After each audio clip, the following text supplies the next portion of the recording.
Si Yamato na kilala rin bilang Tenzo at Kino ay parehong code sa Anbo na naging Jana ng Kono Hagakure. Dahil sa kanyang mood release ay napapanatili niya ang Nine Tails na silyado sa loob ni Naruto Uzumaki. Sumali siya sa Team Kakashi bilang pansamantalang kapalit ni Kakashi Hatake. Si Yamato ay nagtapos sa academy sa edad na 6 at na-promote sa ranggo ng Chunin.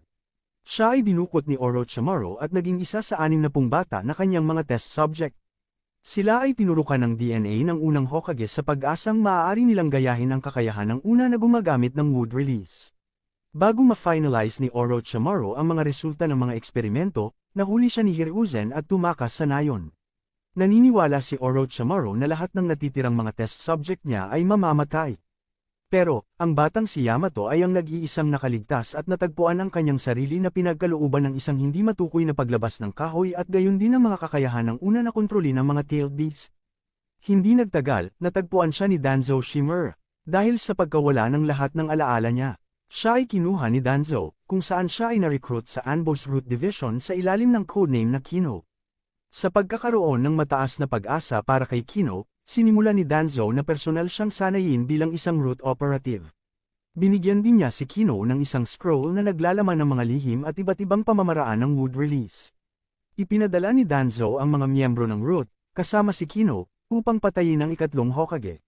Ngunit binalaan ni Kakashi ang Hokage at hinarang ang plano nila. Mabilis na natalo ni Kakashi si Kino, ngunit hindi siya pinatay sa paniniwalang siya ay magiging isang kaalyado sa hinaharap. Pagkatapos ng labanan, sinimula ni Kakashi na sundan si Kino mula sa malayo. Kalaunan ay ipinaalam ni Kino kay Danzo ang pagtalikod ni Orochimaru mula sa Konoha at inutusang makipagkita kay Orochimaru sa isang lihim na kuweba na tinitirhan ng angkan ng Iburi. Matapos may hatid ang kanyang mensahe sa angkan, na nangakong tutulungan si Orochimaru na makatakas sa bansa, nakilala niya ang isang batang babae na nagngangalang Yukimi na iginiit na si Kino ay kanyang kapatid, at siya ay si Tenzo. Nang nanghimasok si Kakashi sa angkan ng Iburi, sinabi ni Kino kay Kakashi na pareho sila ng misyon para hulihin si Orochimaru at hindi hahayaang makatakas sa nayon. Nang maglaon ay pinaplano ni Kakashi na gamitin si Yukimi bilang pain upang mahuli si Orochimaru, ngunit tumanggi si Kino at itinaakas si Yukimi.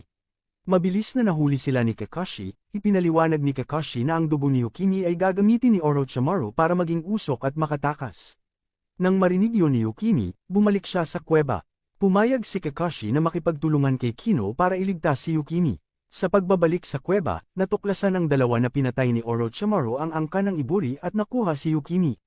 Ginabayan ng mga espiritu ng Iburi sina Kino at Kakashi patungo kay Yukimi, na naging dahilan upang tumakas si Orochimaru.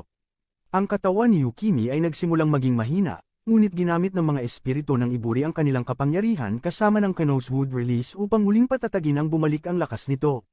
Nagpasya si Kakashi na umalis at huwag mag-ulat ng anuman tungkol sa pagkakasangkot ng Iburi o Root.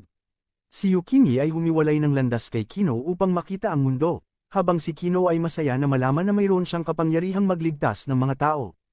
Pagkalipas ng 3 taon, natakot si Danzo na ang inilipat sa kanya na Sharingan ay tuluyang mabulag dahil sa sobrang paggamit nito. Inatasan sina Kino at Kinoto na nakawin ng Sharingan mula kay Kakashi bilang kapalit. Natagpuan ni Kino si Kakashi habang nasa isang misyon upang imbestigahan ang isa sa mga inabandong laboratorio ni Orochimaru. Inatake niya si Kakashi, at sinabi ni Kakashi na hindi dapat magpatayan ang magkaibigan. Pero ibinalik ni Kino ang sinabi ni Kakashi, na ang paniniwala niya ay pinatay niya si Rin. Pero sinabi ni Kakashi na namatay si Rin dahil hindi niya ito naprotektahan. Na nagpaalala kay Kino sa iba pang mga test subject na gusto niyang iligtas.